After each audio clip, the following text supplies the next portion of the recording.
At exactly noon on November 18, 1883, the United States had 2 noons.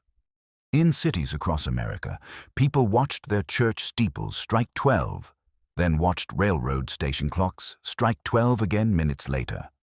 The railroads had rewritten time itself. Congress never voted on it. The president never signed it. Railroad executives meeting in a Chicago hotel room had imposed 4 time zones on an entire continent, erasing more than 140 local times in a single day. The federal government tried to stop them and failed. Here's what actually happened. The biggest corporate power grab in American history was disguised as a convenience, and it worked because the alternative was trains full of passengers smashing into each other at combined speeds of 60 miles per hour. The scene that forced this change happened 3 years earlier. August 10, 1880, near Mays Landing, New Jersey. The afternoon express from Philadelphia meets a freight train head-on at full throttle on a single track. The collision throws both locomotives 40 feet backward. 6 passengers die instantly. The engineer of the express survives long enough to explain what happened. He was running on Philadelphia time. The freight dispatcher in Atlantic City was operating on New York time. The difference, 4 minutes. The gap in their schedules, 3 minutes. They were both exactly on time according to their clocks and exactly in the same place. The wreckage burns for 2 hours. The locomotive boilers explode. First responders find pocket watches scattered across the rails, each frozen at a different moment of impact, each set to a different local time. This was the American time system in 1880. Every city set its clocks by the sun. When the sun reached its highest point, that was noon. Sounds simple. The problem, noon in Chicago happened at 11:50 in St. Louis, 11:48 in Dubuque, 11:41 in St. Paul, 11:27 in Omaha. Michigan alone had 27 different local times. Indiana claimed 23. Wisconsin kept 38. If you traveled from Maine to California, you passed through more than 140 different time zones. Every railroad operated on different time. The Pennsylvania Railroad used Allegheny time, transmitted daily by telegraph from the University of Pittsburgh's observatory. Railroads departing New York used New York time. Lines west of Chicago ran on Chicago time.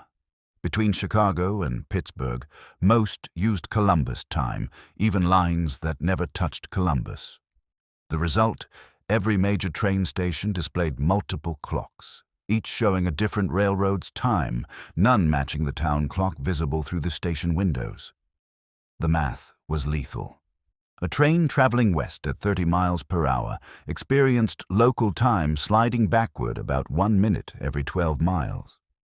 Conductors carried printed tables to translate between the dozen time systems their routes crossed.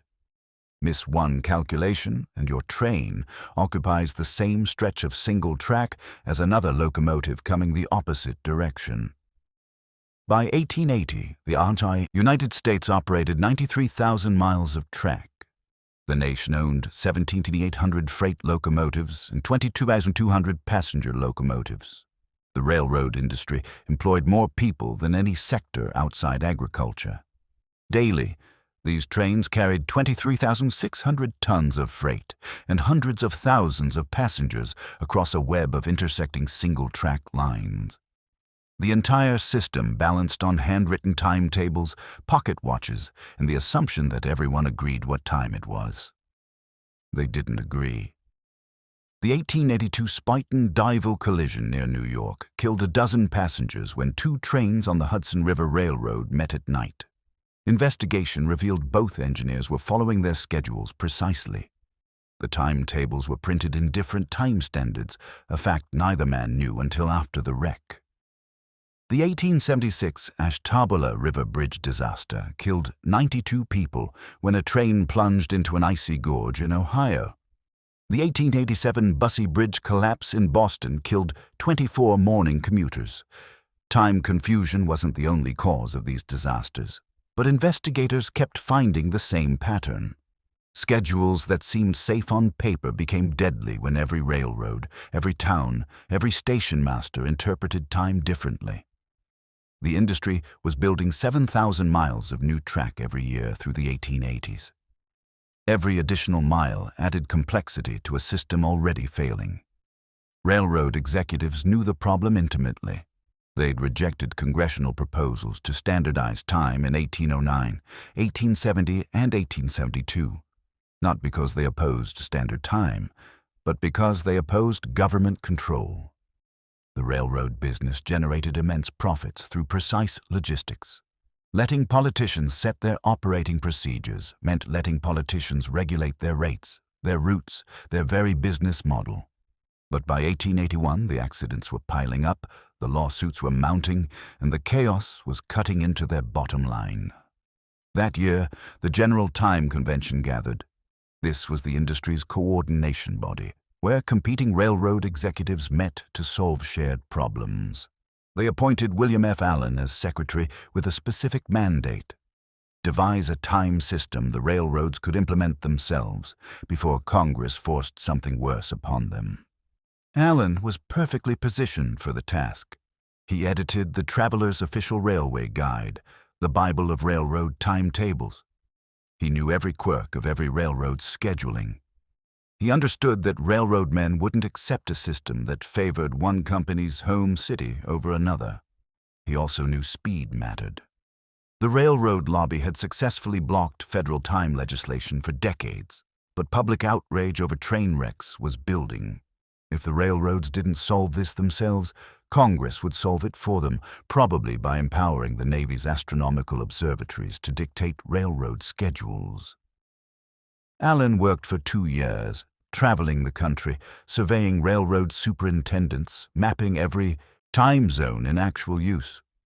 He attended the meetings where Sanford Fleming, a Canadian engineer, proposed a worldwide standard time based on Greenwich Meridian. He studied Charles Dowd's earlier proposals for 4 time zones across America. He calculated how much track would need to change schedules under different systems. And he designed something brilliant: a 5-zone system where no location would shift more than 30 minutes from its current local time. Keep that number in mind: 30 minutes. That was Allen's compromise with human psychology. People would accept a clock change of a half hour. They'd rebel against larger shifts. So Allen drew his zones carefully, placing the boundaries to minimize disruption. Eastern Time centered on the 75th meridian, Central Time on the 90th, Mountain on the 105th, Pacific on the 120th. A 5th zone, Intercolonial, covered the Canadian Maritime provinces. Each zone was exactly 1 hour apart. The system was simple, predictable, and most critically, the railroads could implement it using existing telegraph infrastructure without asking anyone's permission. Allen presented his plan at the Grand Pacific Hotel in Chicago on October 11, 1883. The meeting brought together railroad presidents and general managers representing 78,000 miles of track. They debated for hours. Some wanted their home cities to define the new zones. Others argued for astronomical observatories to control the system. Allen kept returning to his core argument: either the railroads impose this standard immediately, or the federal government will impose something worse. The vote was unanimous. Implementation date: Sunday, November 18, 1883. Just 5 weeks away. Now the real work began. Allen had to coordinate the simultaneous schedule change across an entire continent. He printed revised timetables and distributed them to every railroad. He visited city governments, persuading mayors and councilmen to adopt railroad time as civic time. He arranged for the U.S. Naval Observatory and the Allegheny Observatory to send coordinated telegraph signals at precisely noon on the 90th meridian. He prepared translation tables showing exactly how many minutes each city's clocks would need to change. Philadelphia, add 5 minutes. New York, subtract 4 minutes. Chicago, subtract 9 minutes and 32 seconds. Washington, subtract 12 minutes. Cities in the eastern parts of new zones would experience noon twice. Cities in western parts would skip forward, losing minutes from their day. Some towns would barely notice. Others would jump 20 minutes in an instant. Allen sent instructions to newspapers across the country, explaining the change, providing maps of the new zones, printing the exact adjustment needed in each city. The resistance started immediately. The Indianapolis Sentinel published a furious editorial on November 17th. People will have to eat, sleep, work, and marry by railroad time. Ministers will be required to preach by railroad time. Banks will open and close by railroad time. The Railroad Convention has taken charge of the time business, and the people may as well set about adjusting their affairs in accordance with its decree. We presume the sun, moon, and stars will make an attempt to ignore the orders of the Railroad Convention, but they too will have to give in at last. San Francisco City Council denounced the change as Eastern Railroad barons usurping local authority. Chicago refused. Several major railroads serving Chicago announced they wouldn't switch on November 18th. The Michigan Central, Northwestern, Illinois Central, and Milwaukee and St. Paul lines all held out. Detroit rejected the entire concept. The city's newspapers argued that God, not corporations, determines when noon occurs. The U.S. Attorney General sided with the resistors, ordering all federal departments to continue using local astronomical time until Congress authorized the change. November 18th arrived anyway. Sunday was chosen deliberately. Light Sunday passenger traffic meant fewer trains running, lower risk if something went wrong. At observatories in Pittsburgh and Washington, astronomers waited with their hands on telegraph keys, ready to transmit the signal that would synchronize a continent. In New York, at the Western Union Telegraph Building on Broadway, William Allen stood in room 148 watching the company's master regulator clock. At 9 p.m. New York local time, the clock stopped. For exactly 3 minutes, 58 seconds, and 38 hundredths of a second, time held still in America's financial capital.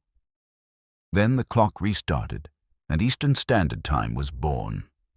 The telegraph signal raced across the wires. Station masters in Boston stopped their clocks at local noon, then restarted them when the standard noon signal arrived 16 minutes later. In Philadelphia, crowds gathered outside Independence Hall to watch the famous clock adjust forward 5 minutes. The clock master needed 10 minutes to perform the delicate operation. The crowd waited, confused about which time to trust. In Washington, the Naval Observatory kept transmitting local time, deliberately defying the railroad system. In Chicago, the clocks in the Panhandle, Burlington, Pennsylvania, and Alton stations all stopped at 12:09 and 32 seconds by Chicago time, then restarted at railroad noon. Conductors and engineers crowded the depot offices, watches in hand, faces solemn. They'd been told their jobs depended on getting this right. Remember those holdout railroads? The Michigan Central gave in 3 days later. The Northwestern waited a full week. Chicago's city government held out until 1884. Keeping 2 official times running simultaneously. Detroit fought longer. In 1900, the City Council finally voted to adopt Central Standard Time, ordering all city clocks set back 28 minutes. Half the city obeyed. Half refused. For months, Detroit businesses operated on 2 different time systems, with customers arriving 28 minutes early or late, depending which time they followed. The City Council rescinded the order. Detroit didn't fully adopt Standard Time until 1905, requiring a citywide vote to force the change. By then, Detroit was the last major American city living in the 1870s. But most of America switched immediately. The change was remarkably smooth. Cities that had prepared saw seamless transitions. Train crews who'd been briefed executed perfect schedule shifts. Telegraph operators checking their watches against the transmitted signal found the timing accurate to hundredths of a second. The old system of 140 local times vanished in an afternoon, replaced by 4 zones with crisp boundaries. Allen had included one crucial feature: translation tables. Anyone who wanted to keep using local solar time could do so. The tables showed exactly how many minutes to add or subtract to convert to railroad time. This compromise let traditionalists keep their solar clocks while conducting business on the new standard. Most people simply adopted railroad time. It was easier. The federal government remained officially opposed. The Attorney General's order stood. Federal offices, military bases, naval vessels, all continued on local astronomical time. This created its own chaos. Army forts in the West found themselves on different time than the railroads they depended on for supply. Federal court schedules clashed with city schedules. Post offices operated on railroad time to coordinate with mail trains, technically violating federal policy. The absurdity couldn't last. Still, Congress refused to act. The railroad system was too powerful, too obviously corporate, too reminiscent of monopoly control. Legitimizing the railroad's time system meant admitting corporations could dictate terms to the government. So officially, the United States kept no standard time. In practice, by 1885, virtually everyone lived on railroad time. What actually drove this? Follow the money. By the mid-1880s, railroads were moving goods and passengers worth hundreds of millions of dollars annually. Every scheduling error meant delayed shipments, missed connections, spoiled freight. Refrigerated rail cars were revolutionizing food transport, but only if produce and meat reached markets on predicted schedules. The transcontinental railroads had finally linked Pacific and Atlantic in 1883.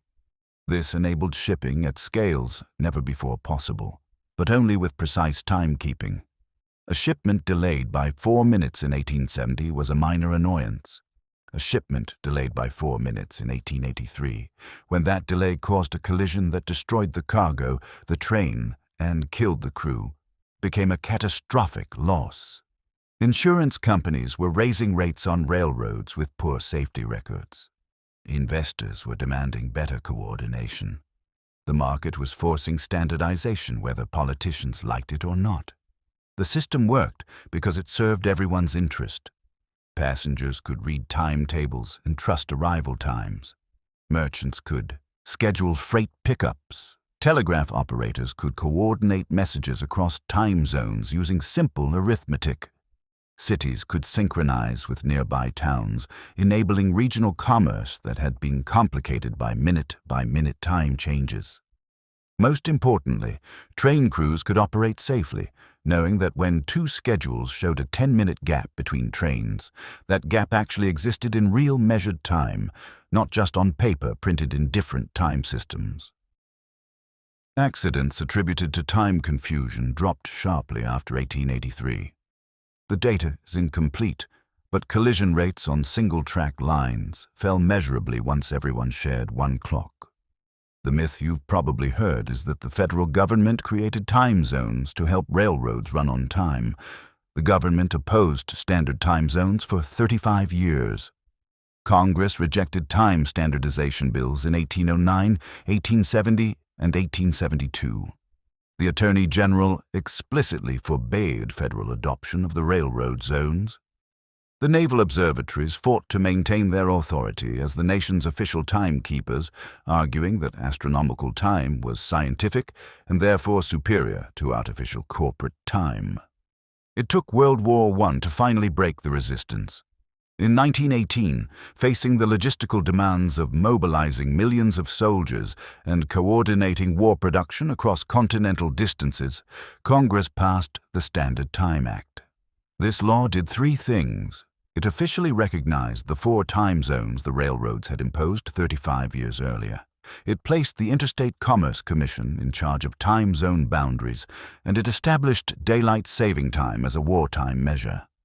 The daylight provision was repealed a year later, but standard time zones remained federal law. By 1918, an entire generation had grown up on railroad time. The system was so embedded in American life that formalizing it seemed like acknowledging reality rather than imposing change. No one seriously proposed returning to local solar time. The railroads had won. They'd restructured time itself, forced that structure on a continental population, and made it stick long enough that government eventually had no choice but to ratify what had already happened. This wasn't gentle progress toward convenient coordination. This was raw economic power deployed without legal authority, succeeding because the alternative was chaos and the resistance was fragmented. The broader pattern matters. The late 19th century saw corporations growing larger than governments in practical power.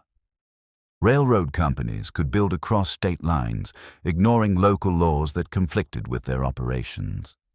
Telegraph companies could route messages through jurisdictions with no legal framework for electronic communication.